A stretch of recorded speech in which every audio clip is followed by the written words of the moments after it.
रसूलुल्लाह सल्लल्लाहु अलैहि वसल्लम ने किसी बादशाह के नाम दावत इस्लाम देने के लिए एक ख़त लिखा या लिखने का इरादा किया तो आप सल्लल्लाहु अलैहि वसल्लम से कहा गया कि वो बग़ैर मोहर के ख़त नहीं पढ़ते, यानी बेमोहर के ख़त को मुस्तनद नहीं समझते।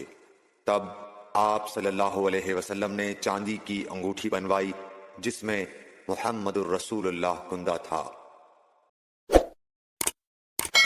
Like, share and subscribe for more videos.